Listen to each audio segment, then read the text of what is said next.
নমস্কার, আমি জুলি। গল্পের আঙিনায় আমার সমস্ত শ্রোতাবন্ধুকে স্বাগত। আপনাদের সবার কাছে আমার বিশেষ অনুরোধ, আপনাদের যদি আমার গল্প পাঠ ভালো লাগে তাহলে অবশ্যই আমার চ্যানেলটিকে লাইক, শেয়ার এবং সাবস্ক্রাইব করতে ভুলবেন না। গল্পের আঙিনায় আমরা শুনছি শ্রীমতী সুচিত্রা ভট্টাচার্যের উপন্যাস পালাবার পথ নেই। আজকে শুনব চতুর্থ পর্ব। সল্টলেক পেরিয়ে উল্টোডাঙায় পড়তেই গাড়ি যানজটের কবলে। ঠেলাগাড়ির মতো চলছে। মানিকতলায় জ্যাম, পোস্তায় জ্যাম, হাওড়া ব্রিজে জ্যাম। ফোঁটা ফোঁটা ঘামের মতো সর্বত্র জমে আছে গাড়ি ঘোড়া। ট্রামেরা যেন মৃতপ্রায় সরীসৃপ। শালকিয়া পৌঁছাতে পৌঁছাতে বিরিশাদের সন্ধে নেমে গেল। সাবেকি আমলের বাড়িটার সামনে গাড়ি থামতেই ছুট্টে বেরিয়ে এসেছে অর্চনা আর মুন্নি। পলকের জন্য অর্চনার চোখ আটকেছে বিদিশার সাতনড়িতে। অজান্তেই গায়ে আঁচল জড়িয়ে নিয়েছে বিদিশা। পরক্ষণে সব স্বাভাবিক। বিদিশার হাত ধরে অর্চনা ঠোঁট ফোলালো। সেই তোরা এত দেরি করে এলি। মুন্নি কলকল করে উঠল। দাদু, তুমি মামাকে ধরে আনতে পারলে না? দীননাথ সহাস্যে বললেন, তোর মামিকে ছেড়ে মামা যদি তার সতীনে মজে থাকে তার আমি কি করব বল? বিদিশা অবাক হয়ে দেখল। কথাটা শুনে হঠাৎই যেন চোখ জ্বলে উঠল অর্চনার। নিমেষেই অবশ্য হাসি ফুটিয়েছে মুখে। হাসতে হাসতেই বলল, যা বলেছ, বাইরের বউয়ের ওপর টান ঘরের বউয়ের থেকে একটু বেশি হয়। তা সে আসবে কখন, কিছু বলেছে? বিদিশা বলল, বলেছে তো 8টার মধ্যে। এই মুন্নি, তুমি তোমার মামাকে একটা ফোন করো না। আমার বাড়ি বয়ে গেছে। বলতে বলতে মুন্নি হিড় হিড় করে বিদিশাকে টেনে নিয়ে চলল। তুমি এসো, আমার বন্ধুরা সবাই তোমায় দেখার জন্য অপেক্ষা করছে। আমি ওদের বলেছি আমার মামি একেবারে ডিটো মাধুরী দীক্ষিত। বিশাল হলঘর খুব জমকালো করে সাজানো হয়েছে আজ। রঙিন কাগজের শিকল ঝুলছে, দেওয়ালে জরির চুমকি, বেলুন, সিলিংয়ে সুন্দর এক ঝাড়বাতি। দেওয়াল ঘেঁষে পাতা হয়েছে লম্বা লম্বা সোফা। মাঝখানে শ্বেত পাথরের টেবিলে প্রকাণ্ড এক কেক, জাহাজ কেক, টাইটানিক। বয়স্ক অতিথিরা কেউ তেমন আসেনি এখনো। হলময় কিশোর কিশোরীদের ভিড়। হই হাল্লা চলছে জোর, গান বাজছে। হঠাৎ হঠাৎ অকারণ উচ্ছ্বাস ভেঙে পড়ছে হাসিতে। অনেকের হাতেই পানীয়র গ্লাস, শীতল নরম পানীয়। বিদিশার আবির্ভাবে ছেলে মেয়েদের কলরব থেমে গেল সহসা। মুন্নি এদিক ওদিক নিয়ে যাচ্ছে বিদিশাকে, একে একে সকলের সঙ্গে পরিচয় করিয়ে দিচ্ছে। সাময়িক আড়ষ্টতা কাটিয়ে বিদিশা ধীরে ধীরে ভিড়ে মিশে গেল। সিনেমার নায়িকাদের মতো স্তাবক পরিবৃত হয়ে ঘুরছে হলে। মেয়েরা তার গয়না দেখছে, শাড়ি দেখছে। ছেলেরা মুগ্ধ দৃষ্টি উপহার দিচ্ছে তাকে। এমন পরিবেশ আসন্ন বিপদকেও বুঝি ভুলিয়ে দেয়। বিদিশা স্বচ্ছন্দ বোধ করছিল, উপভোগ করছিল। একটু ফাঁক পেয়ে মুন্নিকে জিজ্ঞাসা করল, তোমার বাবা কোথায়? তাকে দেখছি না যে বড়। কে জানে কোথায়? মুন্নি ঠোঁট উল্টালো। এই তো তখন কেটারেরদের সঙ্গে কথা বলছিল, হয়তো ছাদেই আছে। ডাকবো? না থাক। তুমি কেক কাটবে কখন? ঠিক 7:30টায়। 7:30টায় কেন? তোমার বন্ধু বান্ধবরা তো সব এসে গেছে। মুন্নি লাজুক মুখে বলল, আমি নাকি ঠিক ওই সময়টাতেই জন্মেছিলাম প্রতি বছর, তাই ওই সময়ে কেক কাটি। বিদিশা হেসে ফেলল। কত রকম যে খেয়াল থাকে মানুষের। বিদিশা নাকি জন্মেছিল রাত 3:30। অর্চিষ্মানকে ওই সময় পার্টি দিতে বললে কেমন হয়? আগে কখনো সেভাবে জন্মদিনই হয়নি বিদিশার। নভেম্বরের 20 তারিখটায় মা হয়তো একটু পায়েস করলো, বাবা হয়তো একটু মিষ্টি আনলো, ব্যাস। এবার নিশ্চয়ই ছবিটা বদলে যাবে। অর্চিষ্মা না করলেও দীননাথ নিশ্চয়ই ঘটা করে করবেন তার বেটির জন্মদিন। কাকে কাকে সেদিন ডাকবে বিদিশা? অর্ককে বললে হয়, ছেলেটা খুব নিঃস্বার্থভাবে সাহায্য করছে বিদিশাকে। যদি অর্চিষ্মান দীঘায় অর্ককে দেখে থাকে। এলোমেলো ভাবনার মাঝে টুক করে একবার দোতলায় উঠে গেল বিদিশা। পুষণের মার সঙ্গে দেখা করে এলো। করতে হয়, কর্তব্য। পুষণের মা আর্থরাইটিসের রোগী, সিঁড়িতে ওঠানামা করতে পারেন না। দীননাথ তাকে সঙ্গ দিচ্ছেন। একটুখানি সেখানে বসে বিদিশা আবার পায়ে পায়ে নিচে। কেটারারের কর্মচারীর ট্রে থেকে কোল্ড ড্রিঙ্কসের গ্লাস তুলে নিয়ে বসেছে সোফায়, একটু একটু চুমুক দিচ্ছে। লোকজন আসতে শুরু করেছে এক এক করে। অর্চনা আর মুন্নি অভ্যর্থনা জানাচ্ছে তাদের। পুষণেরও দর্শন মিলল। ব্যস্ততার মাঝেও বিদিশার সঙ্গে নিয়মমাফিক ফষ্টিনষ্টি করে গেল পুষণ। কেক কাটা হবে এবার।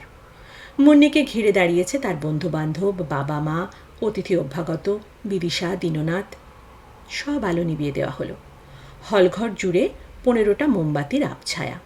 মৃদুলয়ে ইংরেজি বাজনা বাজছে। সুর উচ্চকিত হলো ক্রমশ। কেকে ছুরি বসিয়ে এক ফুঁয়ে মোমবাতি নেবালো মুন্নি।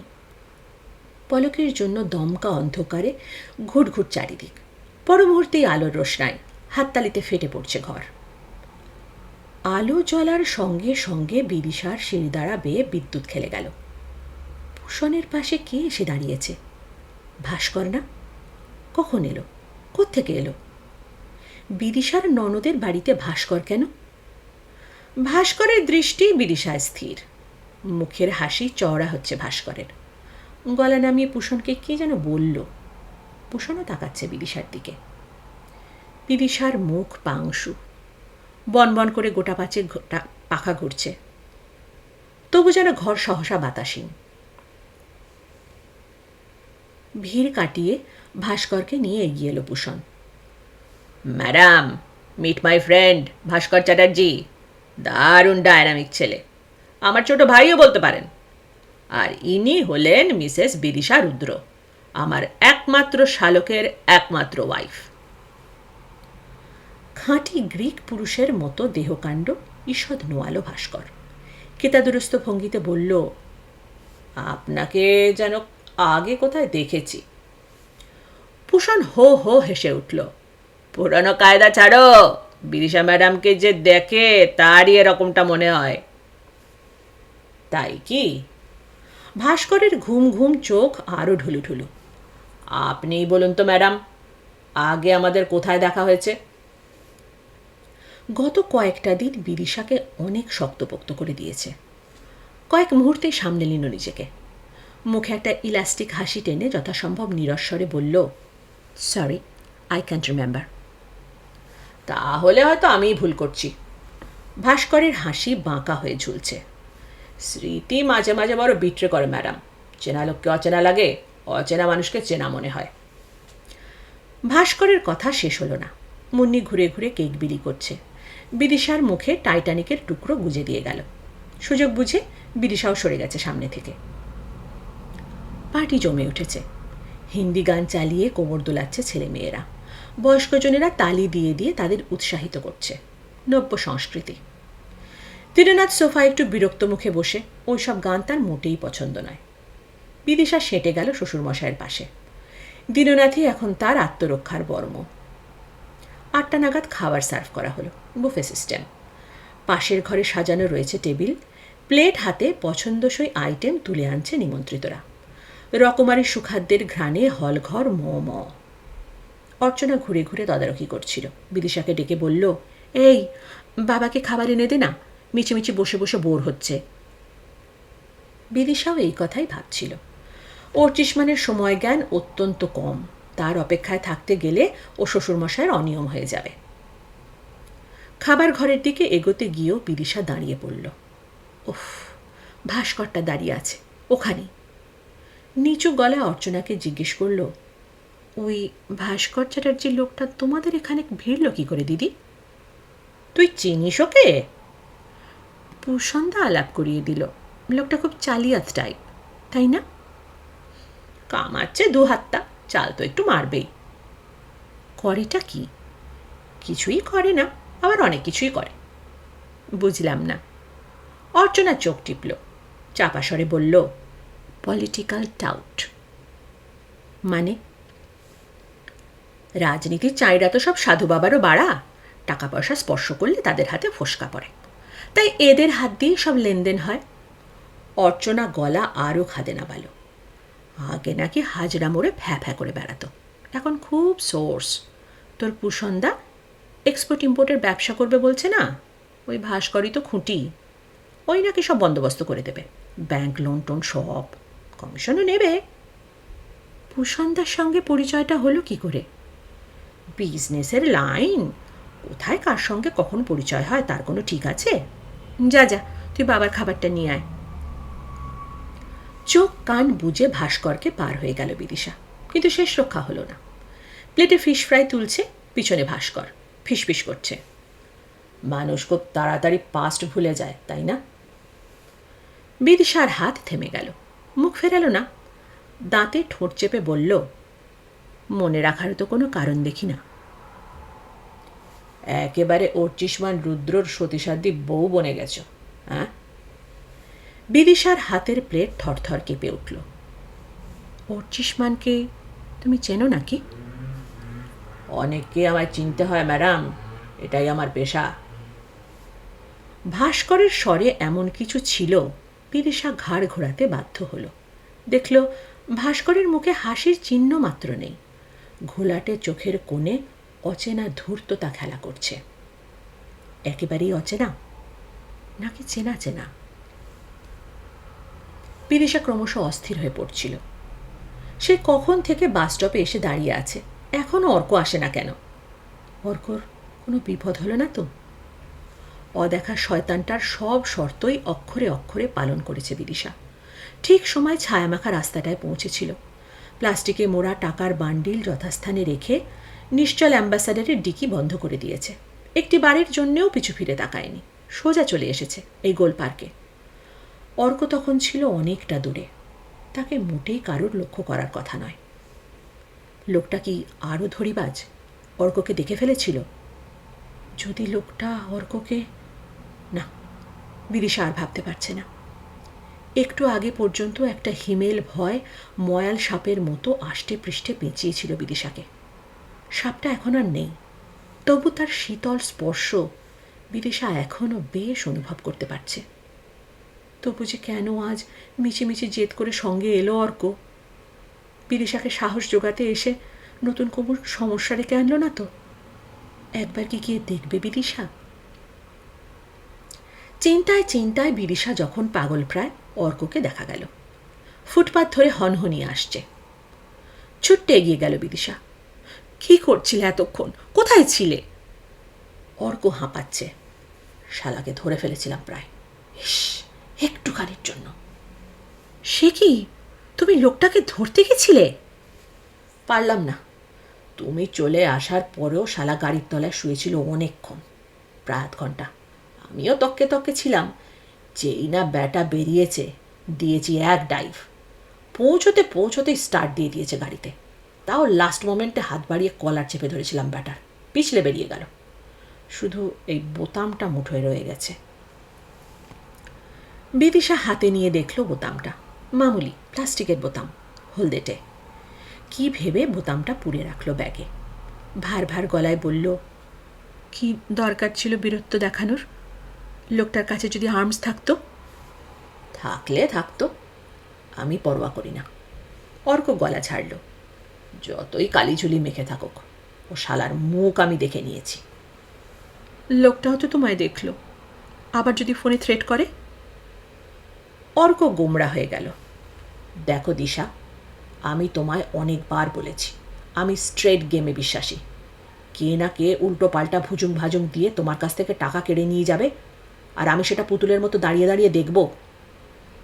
আমায় যদি তুমি আদৌ কিছু না জানাতে তাও একটা কথা ছিল। আর থ্রেট করার কথা বলছো, কাকে থ্রেট করবে? আমাকে? আর কাকে? কি বলবে? সঙ্গের লোক নিয়ে গেছিলে, খেসারত স্বরূপ এই টাকা দাও।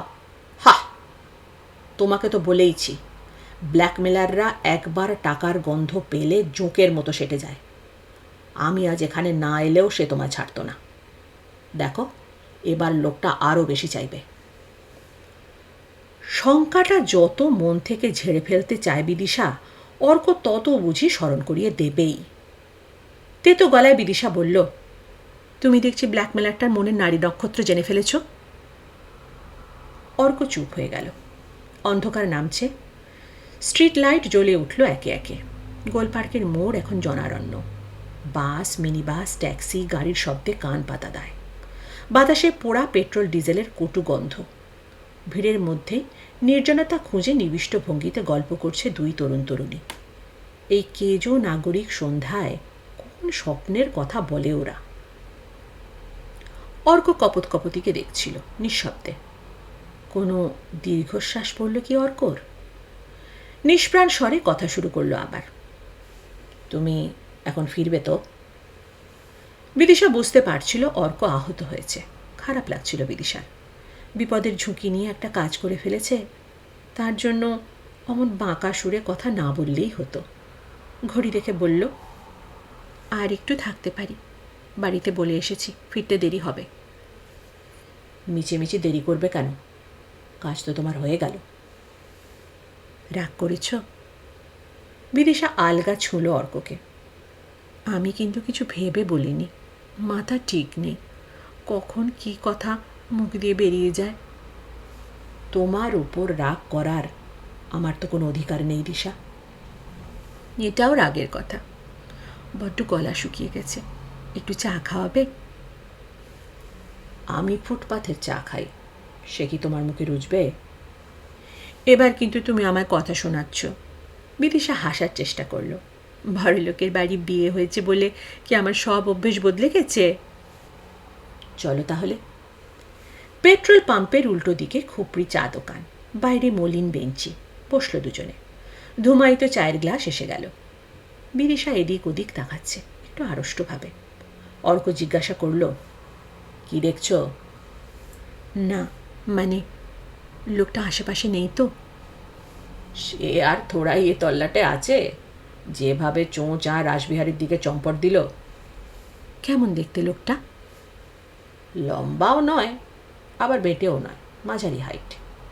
গায়ের রং ফর্সার দিকে, মুখে অবশ্য প্রচুর কালি মেখেছিল। হ্যাঁ, মোটামুটি ফর্সা। আমি এক ঝলক পা দুটো দেখেছিলাম। চেহারাটাও তেমন কিছু সন্ডাগন্ডা নয়, তবে গায়ে বেশ জোর আছে। ফেসটা স্কোয়ার মতো। না না, একটু বুঝি লম্বাটে। হঠাৎই কি যেন মনে পড়ে গেল বিদিশার।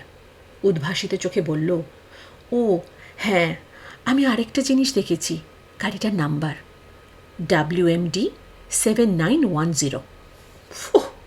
ওটা কি আসল নাম্বার নাকি? নয়, কখনো না। আসল নেমপ্লেট ঝুলিয়ে টাকা নিতে আসবে ব্ল্যাকমেলার কি রামচাগল নাকি? বিদিশা মেনেও মানতে পারল না, তর্ক জুড়ল। অপরাধীরাও তো অনেক সময় ভুল করে, সিলি মিস্টেক, তার জন্যই তো তারা কত সময় ধরা পড়ে যায়। তা ঠিক। অর্ক মাথা দোলালো। চায়ের শেষ চুমুক দিয়ে গ্লাস রেখে দিল পাশে। ভুরুকুচকে বলল, কিন্তু এ লোকটা এত সামান্য ভুল করবে বলে মনে হয় না। তোমাকে যেভাবে বুদ্ধু বানিয়ে বাক্সটা হাতিয়েছে। তাহলে তো লোকটাকে আর ট্রেস করার কোনো উপায়ই নেই। আছে আছে, বললাম না, লোকটার মুখ আমি দেখে নিয়েছি। ওই মুখ আমি ভুলব না। দিনে হোক রাতে হোক, হাজার লোকের ভিড়ের মধ্যে হোক, ট্রেনে বাসে ট্রামে যেখানে দেখি না কেন, আমি ওকে আইডেন্টিফাই করতে পারবই। এই শহর আমি চষে বেড়াই, আজ হোক কি 6 মাস পরেই হোক। অর্ক এক মুহূর্ত কি যেন ভাবল, তারপর বলল, শুধু একটা ব্যাপার আমার খুব স্ট্রেঞ্জ লাগছে জানো। কি? টাকা ডিকিতে রাখার সঙ্গে সঙ্গে তো লোকটার চলে যাওয়া উচিত ছিল, তা না করে আধ ঘন্টা ওয়েট করলো কেন? ভেবেছিল হয়তো আমি কাছে ফিটে দাঁড়িয়ে ওকে ওয়াচ করছি। তা কি করে হয়? তুমি তো সঙ্গে পুলিশ নিয়েও আসতে পারতে। লোকটা নিশ্চিন্ত মনে গাড়ির তলায় শুয়ে রইল। Fishy, very fishy. ইনফ্যাক্ট গাড়িতে ওঠার সময়ও ওর তেমন তাড়াহুড়ো ছিল না, তাই না আমি অতটা পথ কভার করে রিচ করতে পেরেছিলাম, প্রায় 70-80 গজ। আমার কি মনে হচ্ছে জানো, আমার প্রিভিয়াস অনুমানটা কারেক্ট। দিস পার্সন, মানে দি ব্ল্যাকমেলার, তোমার পরিচিত। সে তোমার স্বভাবের হাড় হত্য জানে। কি করে বলছো? বিদিশার মুখ সাদা হয়ে গেল, কারণ লোকটা অ্যাবসলিউটলি শিওর ছিল তুমি পুলিশে খবর দাওনি। সে মনের জোরও তোমার নেই, শুধুমাত্র তোমার মুখোমুখি হতে চায় না সে, ব্যাস। বিদিশার হৃৎপিণ্ডের গতি আবার বেড়ে গেল, নিঃশ্বাসে আবার চাপা কষ্ট। বুধবার রাত থেকে যার দিকে সন্দেহের তীর ছুটছে সেই ভাস্করই কি তবে পর্দার আড়ালের খলনায়ক? সেদিন কথার ছলে বাজাচ্ছিল বিদিশা তার কথা অর্চিষ্মানকে বলেছে কিনা। হঠাৎ তাকে দেখে বিদিশার মুখ শুকিয়ে যাচ্ছে কেন? রিয়েল রিচ ম্যানস ওয়াইফ হয়ে অগাধ টাকা নিয়ে নাড়াচাড়া করতে কেমন লাগে? অর্চিষ্মান আসার পর ইচ্ছে করে অর্চিষ্মানের সঙ্গে গিয়ে গল্প জুড়ল, কিন্তু একটি বারের জন্যও বিদিশার উপর থেকে চোখ সরায়নি। কি বিশ্রী চাহনি, এখনও যেন কাদার মতো লেগে আছে গায়ে।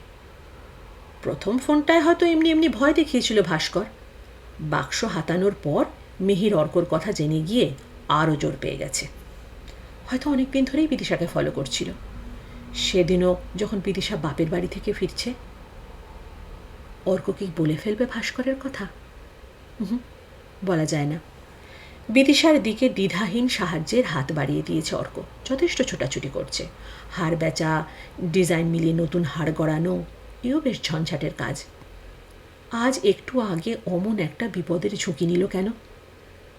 অর্কর বুকে নিশ্চয়ই একটাই বিশ্বাস ধ্রুবতারার মতো জ্বলছে, অর্চিষ্মান বিদিশার স্বামী হতে পারে, কিন্তু এই পৃথিবীতে সেই বিদিশার একমাত্র প্রেমিক। কে না জানে, স্বামীর চেয়ে প্রেমিক এক কণা হলেও বেশি জায়গা দখল করে থাকে হৃদয়ে। এমন প্রেমিক বিদিশার প্রায় গণ্ডাখানেক ছিল। এই তথ্য জানার পর অর্ক কি তাকে অর্চিষ্মানের চেয়েও বেশি ঘৃণা করবে না? স্বামীকে প্রেমিক সহ্য করলেও করতে পারে, কিন্তু অন্য প্রেমিককে নয়। বিদিশা উঠে দাঁড়ালো, দুর্মনস্কভাবে বলল, কি জানি, আমার কিছু মাথায় ঢুকছে না, সব কেমন গুলিয়ে যাচ্ছে। অর্কর চোখে মায়া ঘনালো। চায়ের দাম মিটিয়ে বেরিয়ে আসতে আসতে বলল, আর ভেবো না, হয়তো তোমার ধারণাই ঠিক, লোকটা আর জ্বালাতন করবে না। তাছাড়া আমি তো আছি, কিছু হলে আমার সঙ্গে সঙ্গে জানিও। বাই দ্য বাই, আমি কিন্তু বড় জোর সামনের হপ্তাহটা বাড়ি আছি, তারপর থেকে আমার ক্যাম্প শুরু হয়ে যাবে। তাহলে যোগাযোগ করব কি করে? তোমার তো আরও সুবিধে হলো, আমি তো সল্টলেক স্টেডিয়ামে থাকবো, তোমার অনেক কাছাকাছি, পার্সোনালিও দেখা করতে পারো। যদি বলো আমি তোমাকে ফোনও করতে পারি। ফোন? হ্যাঁ, ক্যাম্প থেকে। কখন করলে তোমার সুবিধে? দুপুরে 2:30 থেকে 3টে। নম্বরটা টুকে নিল অর্ক, ট্যাক্সি ডেকে তুলে দিল বিদিশাকে। ফিরছে বিদিশা, জানলার বাইরে চোখ, অথচ দেখছে না কিছুই। না চাইতেও তাল বেতাল ভাবনা আসছে মনে। দিদি সেদিন চলে আসার সময় বলছিল, হাড়টা খুব যত্ন করে রাখিস বিদিশা, এতে আমার মার স্মৃতি লেগে আছে। বলার সময় দিদির চোখের কোল চিকচিক করছিল। হাড়টা বেমালুম বেচে দেওয়া কি পাপ কাজ হলো?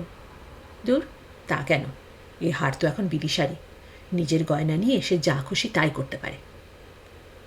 ভাস্করের সঙ্গে পুষন্দার অত খাতির কেন?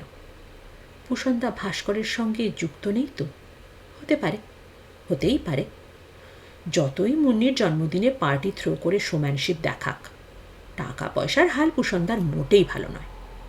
নতুন ব্যবসার ধান্দা করছে, শ্বশুরবাড়ি থেকে কিছু মিলবে না জানে, হয়তো তাই। অর্ক যা চেহারার বর্ণনা দিল তা অবশ্য পুষন্দা বা ভাস্করের সঙ্গে মেলে না। অর্থাৎ ওরা কাউকে কাজে লাগিয়েছে। কে লোকটা? কোনো পেশাদার অপরাধী? 50,000 টাকা থেকে তাকে নিশ্চয়ই কিছু দিতে হবে। পুষন্দাকে ব্ল্যাকমেলার ভাবা যায় না। যতই তাড়াবাঁকা কথা বলুক, পুষন্দা ঠিক অমৃশপুরি টাইপ নয়। তাহলে তাহলে ভাবতে ভাবতে সল্টলেক এসে গেল। ট্যাক্সি থেকে নেমে ভাড়া মেটাচ্ছে বিদিশা। সামনে পদ্মপানি, দোকান টোকান কোথাও যাচ্ছে। বিদিশাকে দেখে এগিয়ে এলো। ও বৌদিমণি, তোমার জন্য একটা লোক কখন থেকে বসে আছে গো। বিদিশা বেশ চমকালো। আমার জন্য? কে? চিনি না, বলছে দাদা পাঠিয়েছে, তোমার সঙ্গে কি কাজ আছে। চিন্তিত মুখে বৈঠকখানায় এসে বিদিশা দেখল একজন বছর 60-এর লোক সোফায় বসে ঢুলছে। বিদিশার পায়ের আওয়াজ পেয়ে ধর্মর করে উঠে দাঁড়াল লোকটা। হাত জোর করে বলল, নমস্কার ম্যাডাম, আমার নাম সবিতা বরণ বাপুলি, আপনাকে একটা ফর্ম সই করানোর জন্য অনেকক্ষণ বসে আছি। কিসের ফর্ম? প্রপোজাল ফর্ম, LICর। কে LIC করবে? আগে আপনার নামে হবে, মিস্টার রুদ্র তো তাই বললেন। বলতে বলতে ব্রিফকেস খুলে একটা ছাপানো কাগজ বাড়িয়ে দিল লোকটা। মোটামুটি সব ফিল আপ করাই আছে, মিস্টার রুদ্রই করে দিয়েছেন। আপনি শুধু জন্ম তারিখগুলো একটু চেক করে দিন, আর সইটা। এখনই করতে হবে? করলে ভালো হয় ম্যাডাম, মিস্টার রুদ্র চেকটা দিয়ে রেখেছেন, কাল তাহলে ফার্স্ট আওয়ারে অফিসে জমা করে দিতে পারবো। অনিচ্ছা সত্ত্বেও বিদিশা দেখল কাগজটা এবং চমকালো। তার নামে 10 লাখ টাকার পলিসি, 30 বছরের মেয়াদ, নমিনি অর্চিষ্মান। লোকটা হাত কচলাচ্ছে। কাইন্ডলি সইটা করে দিন ম্যাডাম, আমাকে অনেক দূর যেতে হবে, গড়িয়া ছাড়িয়ে, সেই বোড়াল। থতমত মুখেই সইটা করে দিল বিদিশা। লোকটাকে বিদায় করে অবসন্ন পায়ে সিঁড়ি ভাঙছে। শরীর চলছে না আর, একটু শোবে এখন। দোতলা থেকে বাজনার সুর ভেসে আসছে, সে তার। দীননাথ রেকর্ড চালিয়েছেন। শ্বশুরমশাইয়ের মহলের সামনে এসে বিদিশা দাঁড়ালো একটুক্ষণ। ঘর অন্ধকার, একা মানুষটা আরও একা হয়ে ডুবে আছেন সুরের নির্জনতায়। কি রাগ শুনছেন শ্বশুরমশাই?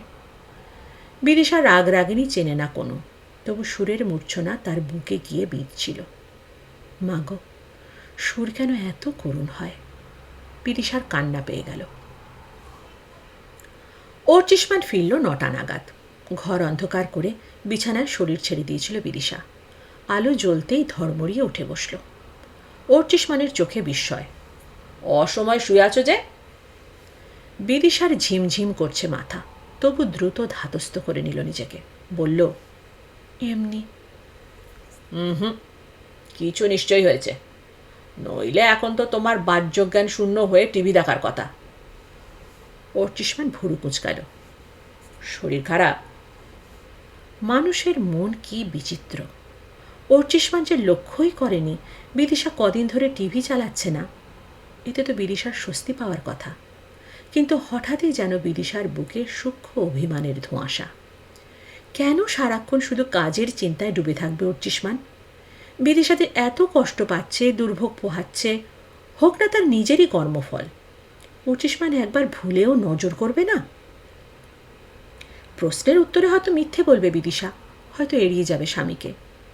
তবু তো মনে হবে মানুষটা তার পাশে আছে, তার কথা ভাবে।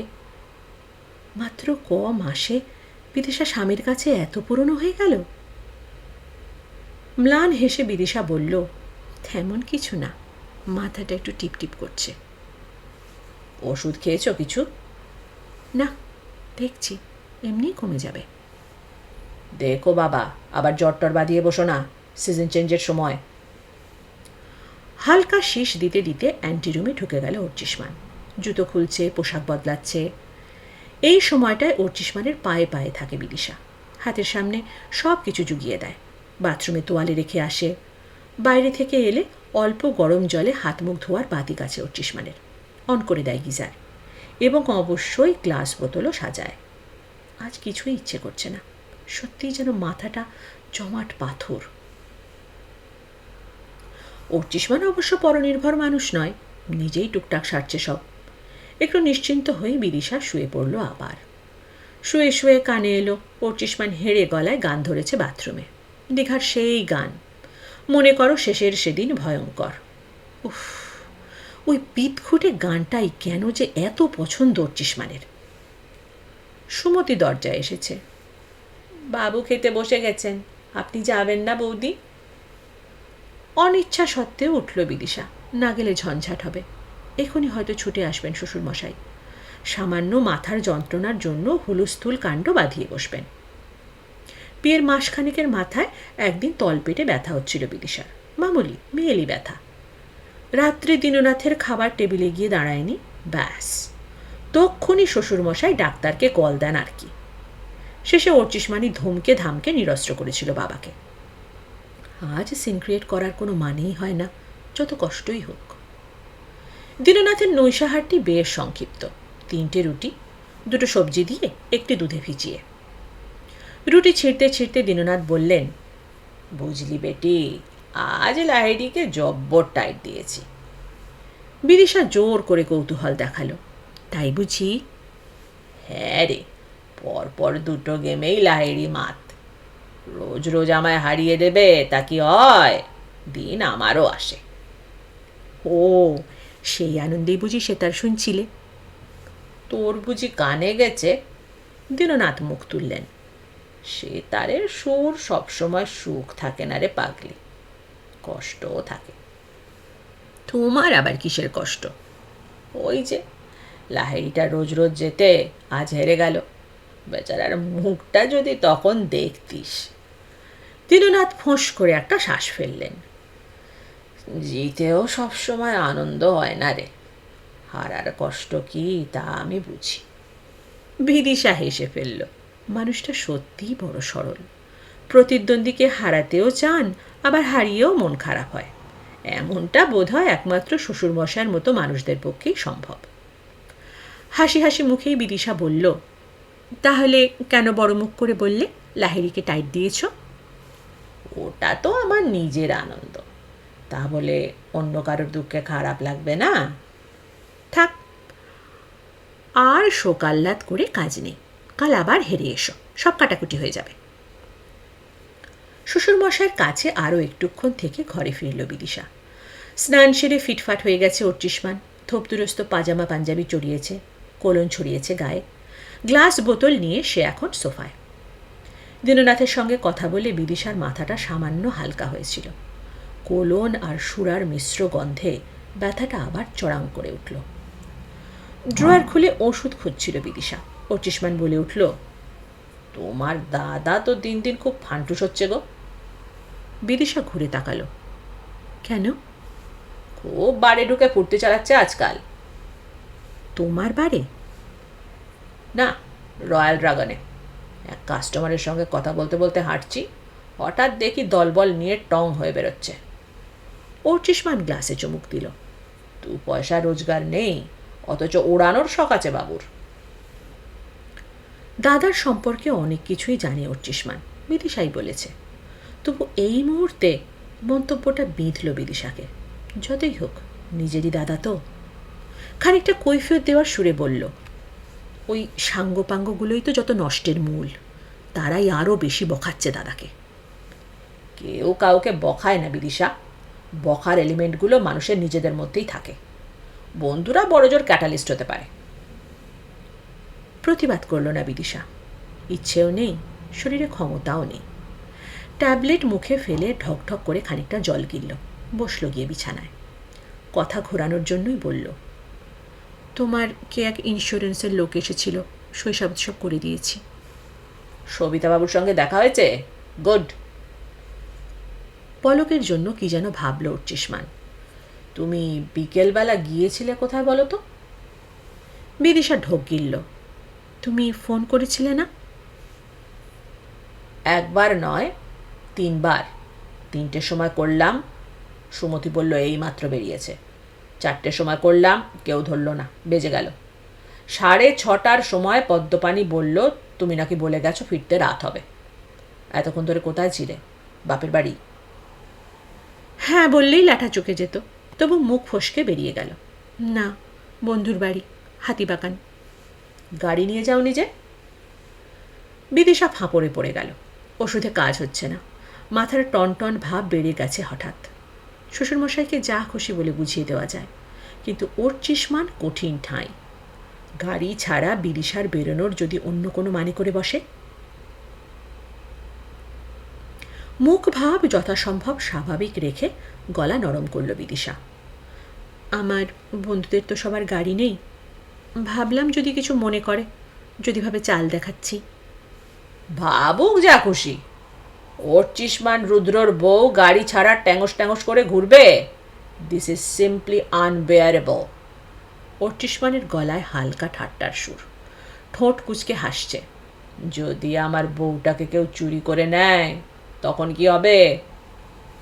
বিদিশাও হাসল কষ্ট করে, আবার কথা ঘোরানোর চেষ্টা করল। চুরি হয়ে যাওয়ার ভয়ে বুঝি অত টাকার ইন্স্যুরেন্স করলে? ভালো আইডিয়া দিয়েছ তো। তোমাকে প্রোটেক্ট করার জন্য একটা বার্গলারি ইন্স্যুরেন্স করে ফেলা যায়, কি বলো? বউটা কোন অ্যাসেটের মধ্যে পড়বে? মুভেবল না ইমুভেবল? হায় রে, আজ বিদিশার মন মেজাজ চূড়ান্ত খারাপ। আর আজই কিনা খুশির জোয়ার এসেছে অর্চিষ্মানের প্রাণে। একটা দীর্ঘশ্বাস চেপে বিদিশা বলল, তার মানে আমি তোমার কাছে অ্যাসেট? নো, স্ত্রী তো স্বামীর সবচেয়ে বড় সম্পদ। 10 লাখ টাকা দামের? আরে দূর, ওটা তো তুমি মরে গেলে পাবো। কথায় বলে না, মরা হাতি লাখ টাকা। আমার তেমন মরা বিদিশা 10 লাখ। তুমি চাও আমি মরে যাই? বউ তো মরে ভাগ্যবানের, আমার কপাল তো ভালো নয়। নিছকই লঘু রসিকতা। তবু বিদিশার বুকটা চিনচিন করে উঠল। অকারণে জল এসে গেছে চোখে। অর্চিষ্মান অত শত খেয়াল করল না। তার বরাদ্দ দুপেগ শেষ। বোতল তুলে রাখলো কাচের আলমারিতে। কাকে যেন মোবাইলে ফোন করছে। বোতাম টিপতে টিপতে পুট করে বলল, কোন বন্ধুর বাড়ি গিয়েছিলে গো? বয়ফ্রেন্ড না গার্লফ্রেন্ড? বিদিশা কেঁপে গেল আবার। কাঁপুনিটা ছড়িয়ে যাচ্ছে শরীরে। হঠাৎ খুব শীত করে উঠল। অস্ফুটে বলল, মহুয়া, তুমি চেনো না? বিয়েতে এসেছিল? বলেই হঠাৎ বিদিশার দিকে চোখ পড়েছে অর্চিষ্মানের। ফোন ফেলে দৌড়ে এলো। কি হয়েছে তোমার? কাঁপছো কেন? বিদিশা আরও কুঁকড়ে গেল। বিদিশার গায়ে হাত ছুঁয়েই চমকে উঠেছে অর্চিষ্মান। এ কি, গা যে পুড়ে যাচ্ছে! এইটুকু স্পর্শ, এইটুকু সহানুভূতিরই বুঝি প্রয়োজন ছিল এই মুহূর্তে। বিদিশা প্রায় খামচে ধরেছে অর্চিষ্মানের হাত। চোখ বেয়ে জল গড়াচ্ছে। ক্রমশ শিথিল হয়ে এলো শরীর। ঘোর থেকে আরও ঘোরে ডুবে যেতে যেতে বিদিশা শুধু বলল, মরে যাচ্ছি, আমি মরে যাচ্ছি। টানা 3 দিন জ্বরে বেহুঁশ হয়ে রইল বিদিশা। জ্বরটা একটু অদ্ভুত ধরনের। সারাদিন 101, 102-এর ভেতর ঘোরাফেরা করে। বিকেল হলেই বাড়তে থাকে। রাত্রির 8টা, 8:30 নাগাদ 104-এ পৌঁছে যায়। একটা দিন মোটামুটি সুস্থির ছিলেন দীননাথ। পরদিন থেকেই পাগলের মতো ছোটাছুটি শুরু করে দিলেন। এই ডাক্তার ডাকছেন, এই স্পেশালিস্ট কল করছেন। 10 মিনিট পর পর খবর নিয়ে যাচ্ছেন বিদিশার। একই দিনে 3টে ল্যাবরেটরিতে ব্লাড টেস্ট হলো। ম্যালেরিয়া, ডেঙ্গু, এনসেফেলাইটিস কোনো কিছুই নেই, টাইফয়েডও না। কড়া কড়া অ্যান্টিবায়োটিক দিয়ে যাচ্ছে ডাক্তার। খেয়ে সারাদিন আচ্ছন্নের মতো শুয়ে আছে বিদিশা। কে ঢুকছে কে বেরোচ্ছে খেয়াল নেই। গোটা পৃথিবীটাই যেন আবছা পর্দার ওপারে। মানুষগুলো নড়াচড়া করে ভূতের মতো। ঘরের আলো বড় নিষ্প্রভ থাকে। জাগতিক সব ধ্বনি বড় ক্ষীণ মনে হয়। এর মধ্যেই টের পেল বাবা এসেছে, কথা বলছে শ্বশুরমশাইয়ের সঙ্গে। তার মাথায় হাত রাখল বাবা। 4র্থ দিন থেকে একটু একটু করে কমতে শুরু করলো জ্বর। 7 দিনের মাথায় পুরোপুরি ছাড়ল। অসম্ভব দুর্বল হয়ে গেছে বিদিশা। হেঁটে বাথরুম অবধি যাবে সে ক্ষমতাও নেই। পা টলে যায়। সুমতিকে ধরতে হয় বারবার। মুখ ঘোরতর বিস্বাদ। কোনো খাদ্যই গলা দিয়ে নামতে চায় না। মানুদা যত্ন করে স্টু বানিয়ে দেয়। জিভে দিয়েই থু থু করে ফেলে দেয় বিদিশা। জোর করে গিলতে গেলে বমি উঠে আসে। শরীর শুকিয়ে কাঠি। দুধে আলতা রঙে ব্যাধির মলিন ছোপ। মেজাজ তিরিক্ষে হয়ে থাকে সারাক্ষণ। কখনো যা করেনি তাই করেছে। কাজের লোকেদের মুখ করছে অকারণে, কারণে অকারণে। খিচিয়ে খিচিয়ে উঠছে। দীননাথের মুখের হাসি উবে গেছে। অর্চিষ্মানের কপালে ভাঁজ। পুরোপুরি স্বাভাবিক হতে বিদিশার প্রায় 10-11 দিন লেগে গেল। এখন আবার স্বচ্ছভাবে চিন্তা করতে পারছে বিদিশা। হঠাৎ হঠাৎ মনে পড়ে যায় টাকা দেওয়ার দিনটার কথা। গায়ে কাঁটা দিয়ে ওঠে। তবে সেই সাংঘাতিক আতঙ্কটা অনেক মরে এসেছে। কেমন যেন মনে হয় ওটা একটা দুঃস্বপ্ন ছিল। মন থেকে দুঃস্বপ্নটা ঝেড়ে ফেলতে চায় বিদিশা। তবু কোথাও একটা চিন্তা বুঝি রয়েই যায়, আটকে থাকা কাঁটার মতো, বিশ্রী আষ্টে গন্ধের মতো। অর্ক কি ফোন করেছিল এর মধ্যে? কিছু কি জানতে পেরেছে? খুঁজে পেল লোকটাকে? অসুখ হয়ে একটা লাভ অবশ্য হয়েছে বিদিশার। নতুন করে অর্চিষ্মানকে যেন চিনল সে। কাজপাগল মানুষ দোকানে গিয়েও ঘড়ি ঘড়ি খবর নিয়েছে বিদিশার। সন্ধে না হতেই বাড়ি। তারপর সারাক্ষণ লেপ্টে আছে বিদিশার গায়ে, ছায়ার মতো। 2-5 মিনিট অন্তর অন্তর হাত ছোঁয়াচ্ছে কপালে, নাড়ি টিপছে। রাতে বিদিশা একটু উ আ করলেই জেগে উঠছে অর্চিষ্মান। মানুষটার আপাত কঠোর খোলসের মধ্যে যে এমন এক কোমল হৃদয় স্বামী লুকিয়েছিল, অসুখটা না হলে কি বিদিশা জানতে পারত? আজ বিকেলেও অর্চিষ্মানের কথাই ভাবছিল বিদিশা, বারান্দার দোলনায় বসে। পাশেই টুলে বেদানার রস, গ্লাস তুলে চুমুক দিচ্ছে মাঝে মাঝে। আজ নিলাম ঘর বন্ধ, জলদি জলদি ফিরবে অর্চিষ্মান। ভারী সুন্দর কাটবে সন্ধেটা। নিচের লনে বেড়াবে দুজনে, কিংবা একটু রাস্তায়। তারপর ফিরে এসে একসঙ্গে টিভি দেখবে। আকাশে এখন গাঢ় শরৎ। ঝকঝকে নীল চাঁদোয়ার নিচে উড়ে বেড়াচ্ছে শিমুল তুলো। ভাদ্র এখনো যায়নি, তবু গুমোটটা প্রায় নেই। হাওয়া বইছে ঝিরঝির। খানিক দূরের মাঠে উকি দিয়েছে কাশফুল, শরতের খুশি মেখে দুলছে। রসটুকু শেষ করে বিদিশা ঘরে এলো, বসেছে ড্রেসিং টেবিলের সামনে। কি শাঁকচুন্নির মতো চেহারা হয়েছে, দেখলে কান্না পায়। মহার্ঘ ভেষজ লোশন মুখে ঘষল বিদিশা। হাত বুলিয়ে বুলিয়ে মুছতে চাইল মুখের মালিন্য।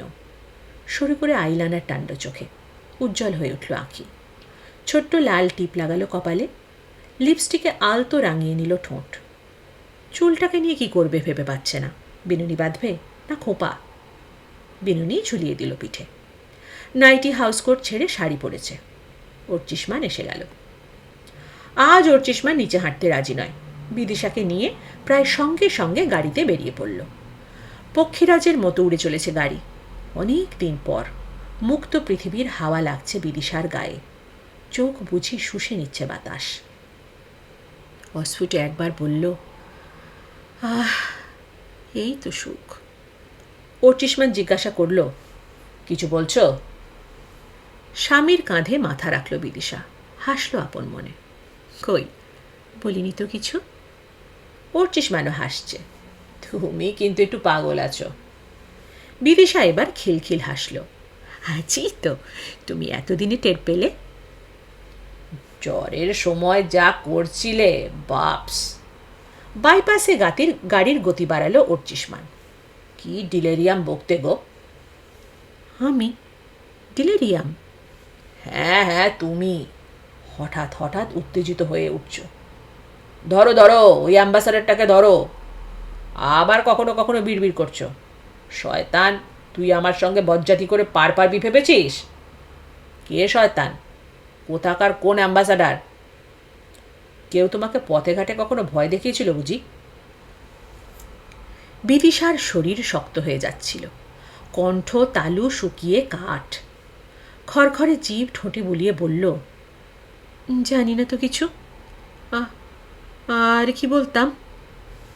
ওই সবই। না না না, আর একটা কথাও বলতে। ফোনটা ভেঙে ফেলো, ফোনটা ভেঙে ফেলো। অর্চিষ্মান শব্দ করে হেসে উঠল। হঠাৎ ফোনটার উপর তোমার রাগ হলো কেন, হ্যাঁ? বিদিশার স্বর ফুটছিল না। আর কি কি প্রলাপ বকেছে সে? আর কতটুকু কি জানতে পেরেছে অর্চিষ্মান? অর্ক ভাস্করের কথাও কি? তরল আধারে ভরে যাচ্ছে চরাচর। সন্ধে নামছে। অন্ধকারটা বিদিশার বুকেও নেমে আসছিল। শেষ হল শ্রীমতী সুচিত্রা ভট্টাচার্যের উপন্যাস পালাবার পথ নেইয়ের 4th পর্ব। নমস্কার।